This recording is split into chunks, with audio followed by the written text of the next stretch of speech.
का दिन आप सभी का मंगलमय हो। सीबीएसई इन हाउस ट्रेनिंग में आप सभी का अभिनंदन है, स्वागत है। मैं पूनम सिंह, पंडित बागेश्वरी पांडे सरस्वती विद्या मंदिर की आचार्य, decision making skills in adolescence विषय को लेकर उपस्थित हूँ। विषय की शुरुआत मैं एक लघु कथा से कर रही हूँ। एक युवा था जिसका नाम मोहन था। उसे बैंक जाना था पैसे निकालने के लिए। वो घर से बहुत जल्दीबाजी करके अपनी तैयारी करके वो बैंक पहुंचा।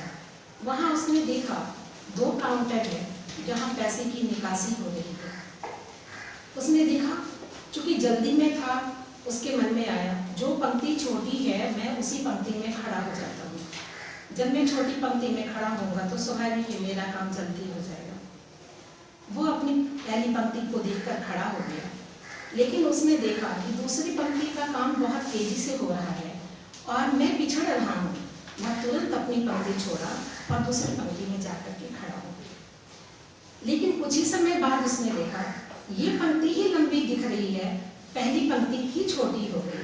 वह तुरंत वहां से हटा और फिर पहली पंक्ति में आकर खड़ा हो गया। इस तरह से उसने 2-3 बार जगह बदले। जब वो फिर लास्ट में फाइनल डिसीजन लेकर के पहली पंक्ति में खड़ा हुआ, तब तक इतना विलंब हो चुका था दोनों तरफ की ऊहापोह में कि लंच ब्रेक का टाइम, कैशियर ने काउंटर बंद किया और वो उठ गया। अब वो बहुत परेशान, फिर उसने मुड़ के फिर दूसरी पंक्ति को देखा। हाँ, दूसरी पंक्ति में अभी भी काम चल रहा है। वो दौड़कर दूसरी पंक्ति के पास गया, लेकिन जैसे ही वो वहां गया उसकी बारी आते फिर काउंटर बंद हो गया। अब यहाँ प्रश्न ये आता है कि मोहन का निर्णय कितना सही था? क्या मोहन पैसे निकाल पाया? नहीं, मोहन पैसे नहीं निकाल पाया। उसका डिसीजन मेकिंग स्किल जो था वो बिल्कुल सही नहीं था। वो बिल्कुल सही निर्णय नहीं ले पाया। तो हम आज इसी विषय की चर्चा कर रहे हैं कि डिसीजन, हम लोग कहने का हो तो बहुत आसान सा शब्द है निर्णय लेना, लेकिन निर्णय लेना उतना ही कठिन है। हर तरह के प्रश्न होते हैं। कुछ प्रश्न ऐसे होते हैं जिनका निर्णय हम बहुत आसानी से ले लेते हैं, लेकिन कुछ प्रश्न ऐसे होते हैं जिनका निर्णय लेना बहुत कठिन होता है। सबसे पहले मैं पहले पक्ष को लेती हूँ किशोरावस्था का, एडोलेसेंस। किशोरावस्था क्या है? जब बच्चा बाल्यावस्था में रहता है और जब वो वयस्क बनता है, उन दोनों के बीच की स्थिति जो होती है किशोरावस्था की स्थिति होती है। किशोरावस्था जिसको पाश्चात्य विद्वानों ने कहा है टीनेजर्स, है ना, यानी 12, 13 to 19, ये उम्र जो होती है ये टीनेजर्स की होती है, यानी यही उम्र है वो किशोरावस्था की। इस समय बच्चों के शरीर में बहुत परिवर्तन होता है, क्योंकि उनके शरीर में डिफरेंट टाइप के हार्मोन्स रिलीज होते हैं और इस हार्मोन्स के कारण उनकी सोच हर तरह से बदलती जाती है। उनके शारीरिक विकास बदलते हैं, उनके मानसिक विकास, उनकी बौद्धिक विकास, उनकी संवेगात्मक विकास, सब में बहुत परिवर्तन होता है। अगर हम लोग शारीरिक विकास की बात करें तो छोटे बच्चे जब छोटे होते हैं, चाहे वो लड़का है या लड़की है, हम लोग ड्रेस से पहचान पाते हैं कि वो बच्चा क्या है, क्योंकि उनकी आवाज़ एक सी होती है, उनका बोल चाल रहन सहन सब एक सा होता है, शारीरिक बनावट से एक सी दिखती है। लेकिन वही बच्चा जब किशोरावस्था में आ जाता है तो इतना परिवर्तन हो जाता है कि हम लोग दूर से देखते ही पहचान लेते हैं कोई कौन लड़का है कौन लड़की है। तो ये जो है ये उनकी शारीरिक परिवर्तन की अवस्था होती है। इसके साथ साथ ही उनके आवाज़ बदल जाते हैं। हम आवाज़ से भी तुरंत पहचान लेते हैं, वॉइस क्रैक होने लग जाता है उनका, और सडन उनकी हाइट भी बढ़ने लग जाती है, बहुत तेज़ी से उनकी लंबाई बढ़ती है। हालांकि सभी बच्चों में एक जैसा नहीं होता, किसी बच्चे की लंबाई पहले बहुत बढ़ जाती है, बाद में थोड़ी थम जाती है, किसी की बाद में बढ़ जाती है, लेकिन ये अवस्था जो है वो उनकी हाइट इंक्रीज होती है। अगली चीज़ जो है वो है इमोशन की बात जब करें तो बच्चों में बहुत ज़्यादा परिवर्तन होता है। उस समय बच्चे ये सोचते हैं कि मेरे जैसा ज्ञानी कोई नहीं है, ना उस बच्चे को माँ पिता की बात अच्छी लगती, ना वो टीचर्स की बात सुनना चाहते। इससे संबंधित मैं अपने अनुभव को रखना चाहूँगी। मैं एक बार संपर्क करने भैया के घर गई। उसकी माँ ने कहा कि दीदी जी, मेरा बेटा बहुत होनहार है, सब कुछ अच्छा है, इसकी पढ़ाई लिखाई सब कुछ बढ़िया है, लेकिन कभी कभी ये मेरी बात को सुनकर झुंझला है। मैंने कहा क्या बात है भैया, ऐसी शिकायत क्यों आई आपको? उसने स्पष्ट कहा कि दीदी जी, आप जो हमेशा एडोलेसेंस की बात कहती हैं ना, शायद उसी का दिन है जो कभी कभी मैं अपनी मम्मी पे झुंझला जाता हूँ। तो ये जो है इमोशंस, इस अवस्था में बच्चे ये समझते तो हैं कि मैं बहुत अनुभवी हूँ, लेकिन सही मायने में अगर देखा जाए तो उस बच्चे के पास जीवन का कुछ भी अनुभव नहीं रहता, और इसीलिए वो बहुत ज़्यादा भटक जाते हैं, गलत रास्ते को अपनाते हैं। इसलिए वो किसी भी समस्या का समाधान, यानी जब डिसीजन लेने की बात होती है तो बहुत परफेक्ट नहीं ले पाते हैं।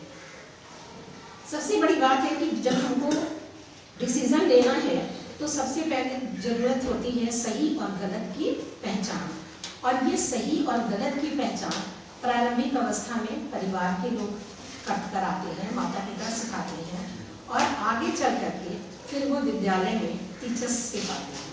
तो हमको उनको सही गाइड करना बहुत जरूरी होता है।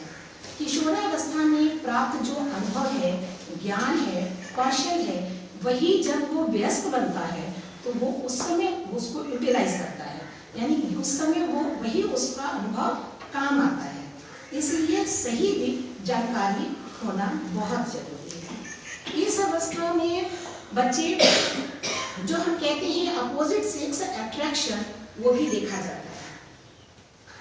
बच्चे घर में जब होते हैं ये समझते हैं ये मेरी माँ है, ये मेरी बहन है, ये मेरी मौसेरी बहन है, ये मेरी चचेरी बहन।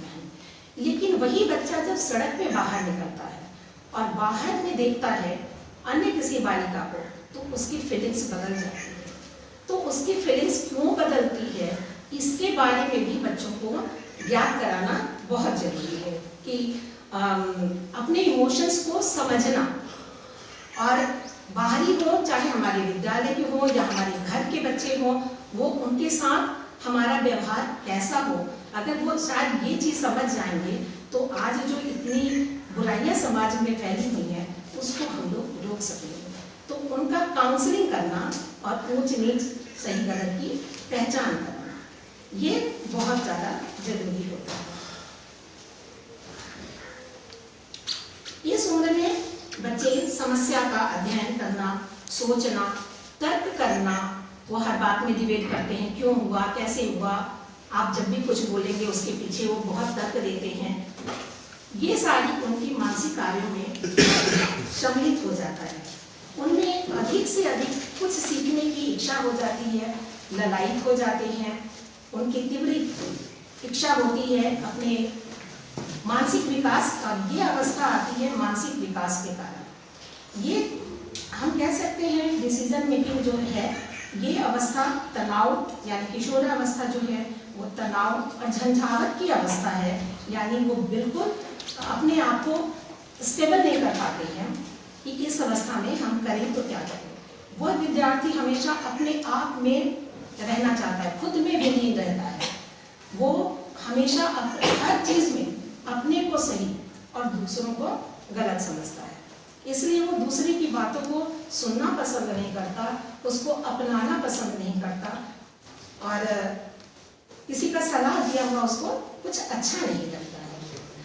तो निर्णय लेना एक बौद्धिक गतिविधि है, क्योंकि यह निर्णय और कल्पना दोनों के लिए कई विकल्पों में से एक चयन करने के लिए कहा जाता है। निर्णय लेने का मतलब ही है कि अगर आपके पास एक विषय हो, एक ही विकल्प हो, तब तो हम निर्णय लेंगे ही नहीं, क्योंकि मुझे वही काम करना है। लेकिन जब हमारे पास बहुत सारा विकल्प होता है तो एक सही विकल्प पे पहुंचना पड़ता है, और उस समय डिसीजन लेने की बात आती है। और डिसीजन लेने का मतलब है कि अपने मन में, अपने दिमाग में बहुत सारी विचारों का विचार विमर्श करना, चिंतन मंथन करना। जब हम बहुत चिंतन मंथन करते हैं तब जाकर एक निष्कर्ष पर पहुंचना है। जो हम एक निष्कर्ष पर पहुंच जाए उसी को हम कहते हैं निर्णय लेना। निर्णय लेने में विकल्प, अतः निर्णय लेने में विकल्प अनेक होने चाहिए, परंतु हमारा निष्कर्ष एक होना चाहिए। जहां निर्णय लेने की बात है, हम लोग सुबह आँख खोलते हैं तब से लेकर के रात्रि विश्राम करने तक दिन भर विभिन्न प्रकार की समस्याएं हमारे पास आती हैं और हम विभिन्न प्रकार के निर्णय भी लेते हैं। अगर हम सुबह उठते हैं तो उठते के साथ ही हम लोग बात करते हैं, आज खाना क्या बनेगा, बच्चों को स्कूल भेजना है, कब भेजना है, अगर किसी को बाहर जाना है, ऑफिस जाना है, कौन सा ड्रेस पहन के जाना है, बच्चे को कौन सा खाना पसंद है, यानी क्या, क्यों, कैसे, कहाँ, ये प्रश्न ही प्रश्न हमारे पास होते हैं और हमें इन सभी प्रश्नों में से एक निर्णायक उत्तर बनाना पड़ता है। अगर हम बच्चों को चाहें कि एक बार वो किशोरावस्था में आ जाए और उसके बाद वो निर्णय करना सीख लें, तो ये बहुत मुश्किल काम है, क्योंकि ये आदत उसको बचपन से दी जाती है डिसीजन मेकिंग का। उनको छोटे छोटे बच्चों को सिखाना पड़ता है, आज हमारे पास विकल्प में ब्रेड है, रोटी है, पराठा है, पूरी है, ये 4 विकल्प है, इसमें से आप एक डिसीजन दो, हम क्या, आज क्या बनेगा, और सबकी पसंद को ध्यान में रखते हुए, सबके हेल्थ को ध्यान में रखते हुए आपको डिसीजन लेना है। अगर हम इस तरह की बातें बच्चों को बताएं तो स्वाभाविक है कि बच्चे को वहाँ बहुत चिंतन मंथन करके वो जवाब देता है। हो सकता है कभी उसका जवाब सही हो, कभी हो सकता है कि गलत हो, लेकिन सही हो तो उसको प्रोत्साहित करना है, उसके भी डिसीजन को मानना है। ऐसा नहीं कि हम बड़े ही सभी डिसीजन सही देते हैं, बहुत बार छोटे बच्चे भी बहुत अच्छी बात बता देते हैं, तो उनके डिसीजन का सम्मान भी करना है, अगर गलत है तो प्यार से समझाना भी है। तो अगर हम छोटे से उनको लाइन अप करना शुरू कर देंगे, डिसीजन लेना होता क्या है ना, और डिसीजन लेना कितना कठिन होता है, ये चीज जब वो विचार विमर्श करने सीख जाएंगे तो स्वाभाविक है जब वो किशोरावस्था में आएंगे तो उनके पास जितनी भी समस्याएं आएंगी उनका वो सही जवाब ढूंढ पाए। कभी हम घर विद्यालय में ही हम लोग रंगोली प्रतियोगिता कराते हैं, अभी कुछ दिन पहले हम लोगों ने कराया, बच्चों ने बहुत सुंदर सुंदर रंगोली बनाई, बहुत दिमाग लगाया। क्या सबसे पहला चीज, कहाँ कौन सा रंग भरें, ऐसा कॉम्बिनेशन जिससे ये हमारा देखने में बहुत सुंदर हो जाए। यहाँ भी डिसीजन मेकिंग की बात आती है कि हमको डिसाइड करना है कि हम कहाँ पे कौन सा रंग डालें कि ताकि हमारा इतना खूबसूरत हो जाए कि हमको पुरस्कार मिल जाए। लेकिन कुछ डिसीजन ऐसे होते हैं ना व्यक्तिगत होते हैं और कुछ डिसीजन ऐसे होते हैं जो टीम पर निर्भर करता है। अगर हम कह दें कि क्रिकेट की टीम खेली, क्रिकेट का गेम हो रहा है, हमारा इंडियन टीम गेम खेल रहा है, तो वहाँ डिसीजन सिर्फ कैप्टन का नहीं चलता, वहाँ डिसीजन पूरी टीम की होती है। तो बहुत कुछ ऐसी परिस्थितियाँ बनती हैं जहाँ हम अपनी व्यक्तिगत डिसीजन को नहीं बल्कि टीम के डिसीजन को लेकर के हमको निर्णय करना पड़ता है। छोटे बच्चों के साथ जितनी समस्याएं आती हैं, जो हम उनको प्रश्न देते हैं, वो सारे सबका निर्णय लेना आसान होता है। जब बच्चा छोटा है, क्या खाएं, पार्टी में जाना है, कौन सी ड्रेस पहने, माँ पिताजी भी बच्चों पे छोड़ देते हैं, चलो भैया अपना चयन कर लो, आज क्या पहन के जाना है, कौन सी फंक्शन है उसके अकॉर्डिंग अपने कपड़े पहन लो, है ना। पार्टी में हम लोग जाते हैं, आजकल वहाँ कार्ड में लिखा रहता है स्वरुचि भोज, अपनी पसंद का भोज करें, वहाँ भी हम लोग अपनी पसंद का ही चयन करते हैं, ठीक है। लेकिन जब वही बच्चा बड़ा हो जाता है, जब किशोरावस्था में आ जाता है, तब उसके पास बहुत बड़ी समस्या आ जाती है, क्योंकि वो बचपना उसकी खत्म हो रही है। अब जो वो जवाब देगा वो रिस्पॉन्सिबल जवाब देगा। तो जब वो जैसे ही, और खास करके जैसे ही वो 10th पास करता है, उसके सामने अब उसके भविष्य का प्रश्न आता है, मैं किस कॉलेज में जाऊँ, कहाँ एडमिशन लूँ, किन विषयों का सिलेक्शन करूँ, मैं साइंस पढ़ूँ, आर्ट्स पढ़ूँ, अगर साइंस पढ़ूँ तो मैथ्स पढ़ूँ या बायो पढ़ूँ। इस तरह की वो समस्याओं में घिर जाता है और कुछ बच्चे तो ऐसे हैं जो अपने पेरेंट्स पर डिपेंडेंट हो जाते हैं, मेरे पेरेंट्स जो कहेंगे वही मैं पढ़ दूँगा, जबकि यहाँ डिसीजन बच्चे को खुद लेना होता है। और ये इसीलिए हमने कहा कि जब बच्चा छोटा होता है तभी से उसको छोटे छोटे प्रश्न दे करके निर्णय लेने की क्षमता उसमें जागृत की जाती है। अगर हम इस तरह से जागृत करते रहें तो एक समय ऐसा जरूर आ जाएगा जबकि वो सही गलत की पहचान करने लगेगा, अपने भविष्य का लक्ष्य निर्धारण कर लेगा और वो सही निर्णय ले पाएगा।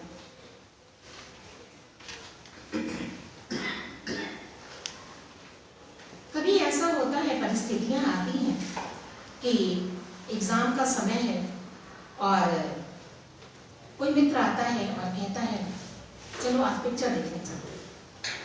बच्चे के मन में भी लगता है हाँ चलते, पिक्चर देख के आते, है ना, पढ़ाई अभी छोड़ देते हैं, इसको दूसरे दिन कर लेंगे। लेकिन परिस्थितियां कैसी बनती हैं, कुछ विषय जो होते हैं ना वो हम कुछ दिल से सोचते हैं और कुछ दिमाग से सोचते हैं। बच्चा के सामने वो दोनों प्रश्न आ जाता है, हम दिल का सुने दिमाग का सुने, किसकी बात सुने। मेरा मित्र कह रहा है, उसके आग्रह को क्या हम ठुकरा दें, उचित होगा, उसको बुरा लगेगा, अच्छा लगेगा, और अगर हम चले जाते हैं तो मेरी पढ़ाई छूट जाएगी, एग्जाम है, मेरी तैयारी नहीं हो पा रही है। तो ऐसी परिस्थिति में जब ऐसी परिस्थिति आ जाए तो वहाँ पे हमको सकारात्मक सोच की ओर बढ़ना चाहिए। बच्चों को ये सिखाना है कि नहीं, तब वो तुम दोस्त की बात मत सुनो जो आपके दिल को छू रहा है, भले ही वो आपका दोस्त है, नहीं, आप उस समय अपने दिमाग की बात पे ध्यान दीजिए। आप निर्णय लीजिए कि नहीं, मेरा एग्जाम नज़दीक आ गया है, मुझे पढ़ना ही जरूरी है, और ऐसा सोचते हुए आप अपने दोस्त को आग्रहपूर्वक मना कर दीजिए।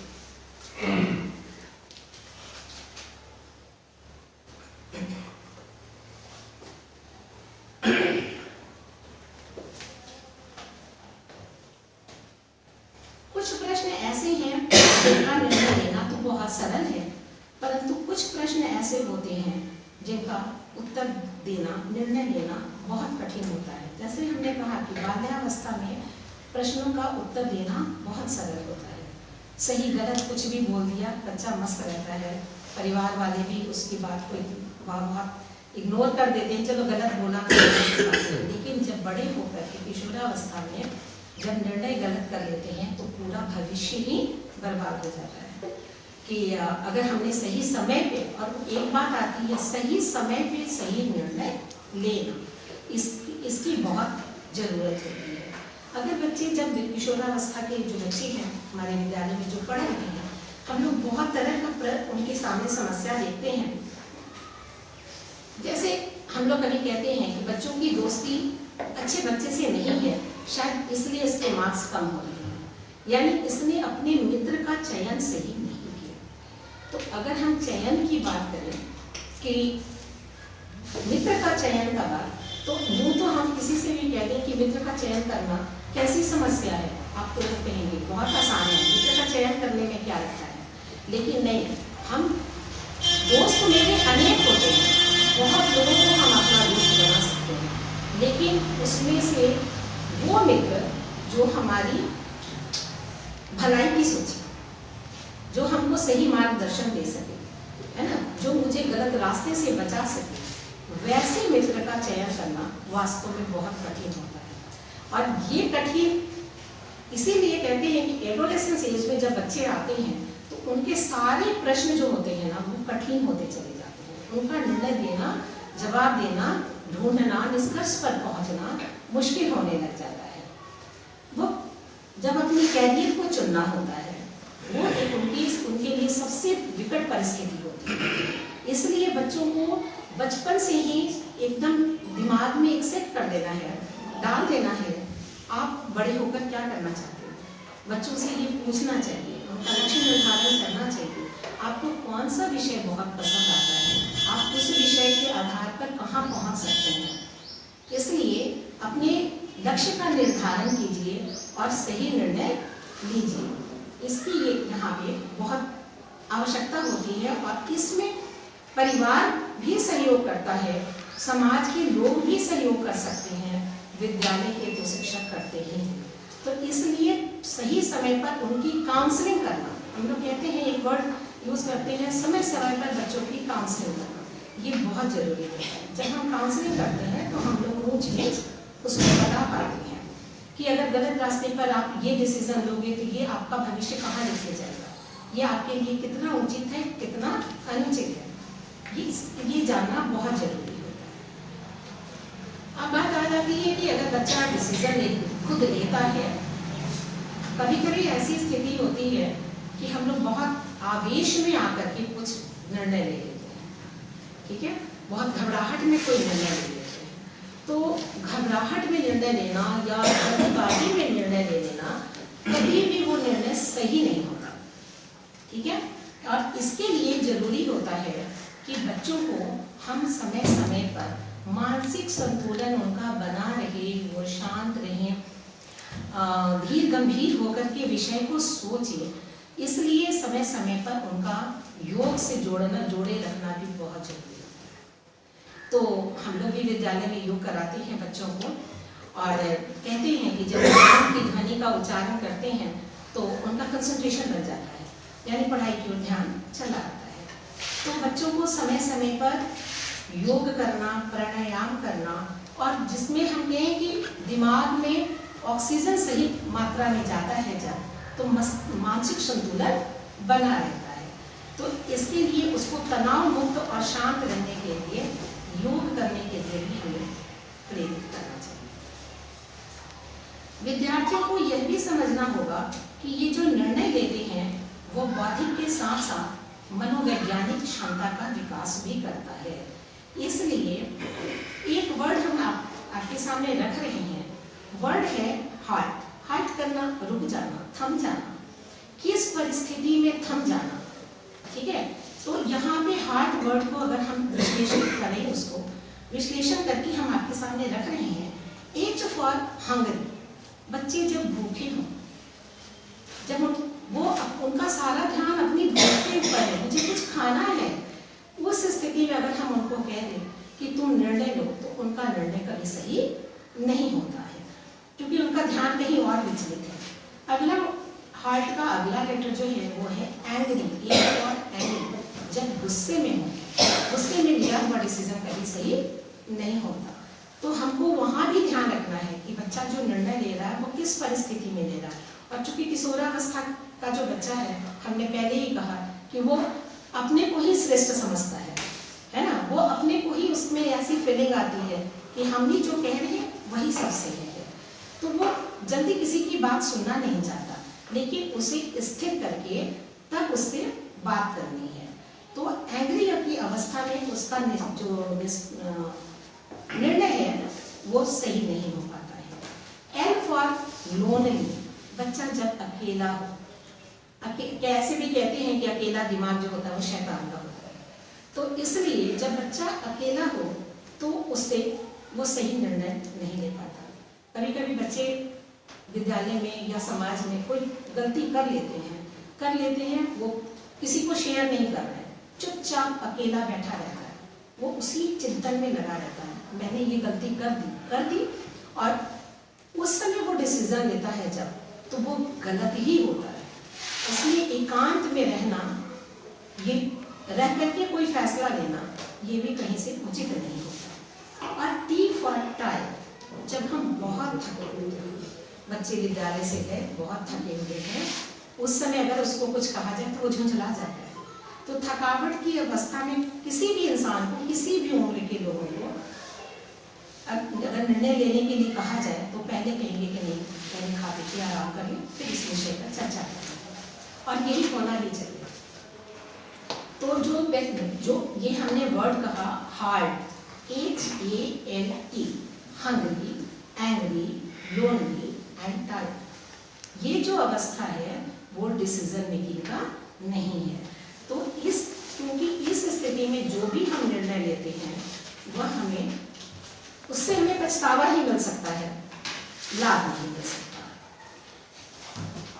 निर्णय लेने की प्रक्रिया में को हम अगर देखें तो कई चरणों में बांटते हैं। जैसे हमने कहा कि बच्चा 10वीं पास किया, उसको क्या करना था, लक्ष्य का निर्धारण करना था। ठीक है, तो सबसे पहली प्रक्रिया के चरणों में अगर हम बात करें तो आता है समस्या को पहचानना। मेरे सामने कौन सी समस्या है जिसका हम निदान ढूंढ रहे हैं। अगर हमने 10वीं पास कर ली तो मेरे पास समस्या है कॉलेज का चयन करना कि मैं कहाँ जाऊँ। ये प्रश्न जब सामने आता है, जब हम बच्चा कॉलेज का चयन करने जाता है तो भी फिर भी उसके सामने बहुत सारे प्रश्न आते हैं। वहाँ किन किन विषयों की पढ़ाई होती है, क्या मैं जिस विषय में को लेकर आगे पढ़ना चाहता हूँ क्या वो मुझे वहाँ मिल पाएगा, वो हमारे विद्यालय से कितना दूरी पे है। ठीक, और इन सारे प्रश्नों का उत्तर उसे ढूंढना होता है और ढूंढने के बाद वो किसी कॉलेज को चुनता है कि हमको यहाँ पे जाना है। अगला है समस्या की समीक्षा करना। हमने जो कॉलेज चुना उसमें हमारा कितना फायदा है, कितना नुकसान, ठीक, हमारे वो भविष्य के लिए कितना उचित है, उस समस्या को अच्छी तरह जानना, प्रश्नों का उत्तर जानना। फिर वही बात आएगी क्यों, कैसे, कहाँ, कब, क्या, ऐसे ढेर सारे प्रश्न मन में आना और सभी प्रश्नों का उत्तर ढूंढना। जब सभी प्रश्नों का उत्तर वो ढूंढ लेंगे तो वो जिस निष्कर्ष पर पहुंचेंगे वो उनके लिए सफलतादायक होगा। वैकल्पिक समाधानों का विकास करना।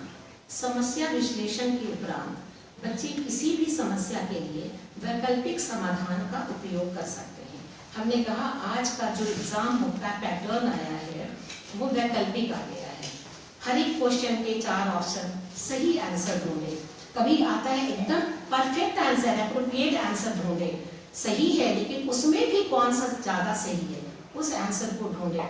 और ये सब तभी हो सकेगा जब उस बच्चे में निर्णय करने की क्षमता रहेगी। वो तभी जान सकेगा कि इन सबों में से कौन सा सही है।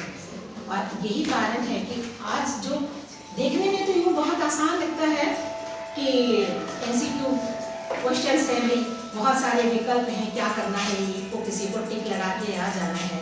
लेकिन जब मार्क्स मिलने की बात होती है तो वो अगर हम चाहते हैं मार्क्स लेना, अचीव करना कि हमको बहुत अच्छे मार्क्स आए, तो पता चलता है कि ये वैकल्पिक जो एग्ज़ाम का पैटर्न है वो शायद बहुत मुश्किल है।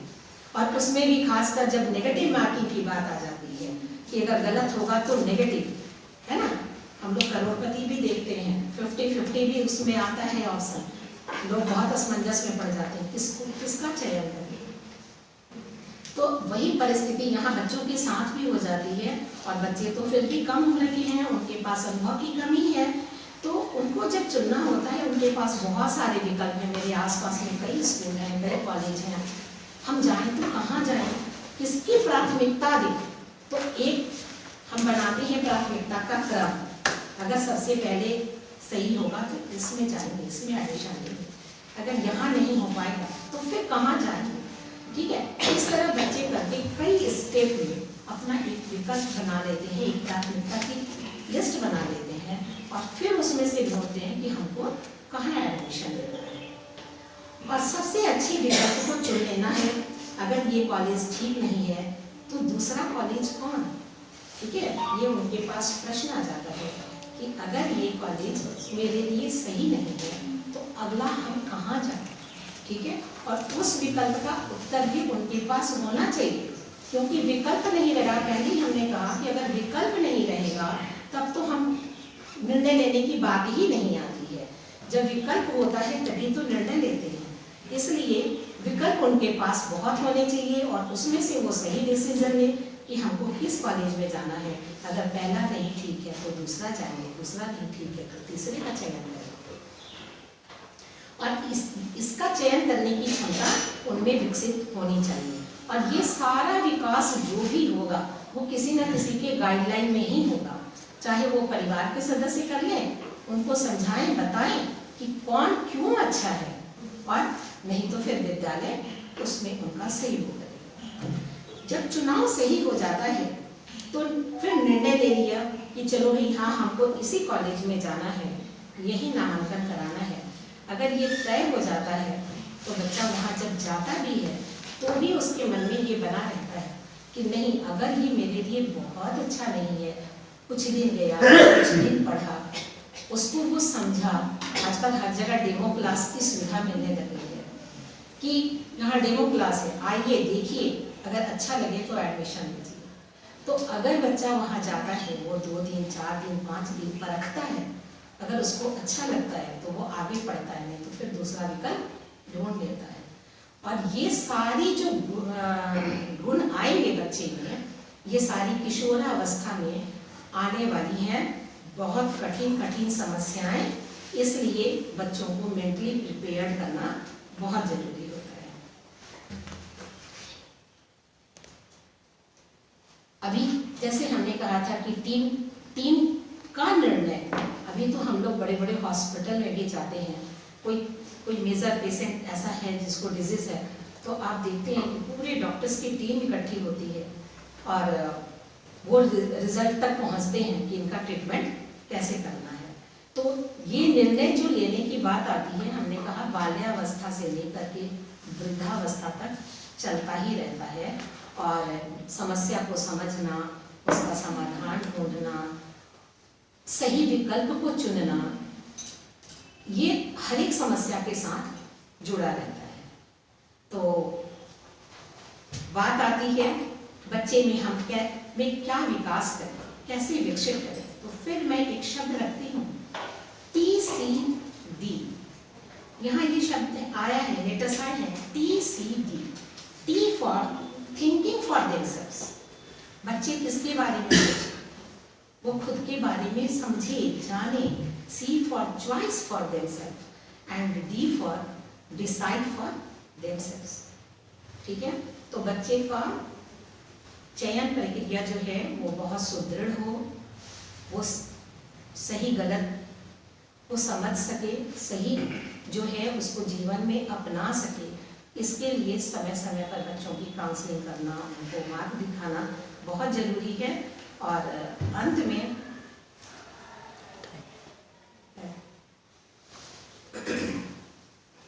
बच्चा जब छोटा हो तो हमने कहा कि जैसे हम लोग क्लास में भी ड्राइंग कराते हैं और कहते हैं बच्चों को कि आप चित्र बनाए, उसमें यथोचित रंग भरना है, यानी सही रंग भरना है। अभी परसों ही क्लास में मैंने बच्चों को दिया एक हाथी बनाने के लिए, और एक बहन उसमें हाथी बना करके हरा रंग भर रही थी। तो हाथी कभी हरा रंग का नहीं होता। तो यहाँ पे फिर जरूरत हो जाती है बच्चों में चयन, फिर वही बात आती है चयन करना, निर्णय लेना, सही अपनी दूरदृष्टि रखना। तो छोटे बच्चे हैं, चलिए उन्होंने जो भी गलती कर ली वो तो फिर क्षम्य है, रोकिए तो उसको। तो आज की इस जो विषय है हमारा decision making skills in adolescence, इसमें हम लोग इस निष्कर्ष पर पहुंचते हैं कि शिक्षकों की अहम भूमिका होती है विद्यार्थियों के जीवन में और उनके सही मार्गदर्शन करने में। और जो हमने शब्द कहे थे हार्ट, उस पर परिवार के लोग और विद्यालय के लोग सभी को ध्यान देना चाहिए। यानी बच्चा जब भूखा हो, गुस्से में हो, अकेला हो या थका हुआ हो, तो हम उसे उस परिस्थिति में बाध्य ना करें कि वो किसी चीज़ का निर्णय ले। निर्णय लेना बिल्कुल शांत मन से लेने की प्रक्रिया है। और इसलिए हमने एक बात आपके सामने ये भी रखी कि बच्चों को योग भी कराना चाहिए। योग उनके जीवन के लिए बहुत महत्वपूर्ण है। मानसिक विकास या मेमोरी बढ़ने के लिए भी बहुत सहायक है, इसलिए हमको इस बात पर भी ध्यान रखना है। अब इस विषय का अंत में एक छोटी सी कहानी से के साथ फिर करना चाह रही हूँ। मैंने प्रारंभ भी किया एक छोटी सी कहानी के साथ, जिसमें मैंने कहा कि मोहन जो व्यक्ति था बैंक गया, वह दोनों पंक्तियों में उलझता रहा। उसको जल्दीबाजी थी, मैं कहाँ रहूँ तो मुझे जल्दी पैसे मिलेंगे। वो पंक्ति को निहारता रहा और निहारते निहारते पता चला कि वही पिछड़ गया। तो उसी तरह एक छोटी सी कहानी, एक चिट्ठी थी, उस चिट्ठी को नदी पार करना था। वह नदी पार अपने एक मित्र से मिलने जाना चाह रही है। अब वह चींटी वहां बैठी सोच रही है, इतना पानी है, तेज धार है, मैं जाऊं तो कैसे जाऊं। उसके सामने पत्थर है, लकड़ी है, तरह तरह के जीव जंतु हैं। वो अपना, उसके पास विकल्प बहुत सारे हैं, वो विकल्पों में से सही विकल्प को ढूंढ रही है। जैसे ही उसने देखा एक पत्ता तैरता हुआ आया, पत्ते को उसने देखा, इमीडिएट उसने जंप लगाया, तुरंत वो उस पर कूद गई और कूद करके पत्ते के सहारे वह धीरे धीरे तैरते तैरते नदी को पार कर गई। ये तभी हो सका अगर वो चींटी ये सोचती कि वो सोचते रह जाती किस पर जाऊं, कैसे जाऊं, तो शायद वो नदी नहीं पार कर पाती। लेकिन उसके पास उसने अनेक विकल्पों में से सही विकल्प का चयन किया और वो नदी पार कर गई। धन्यवाद।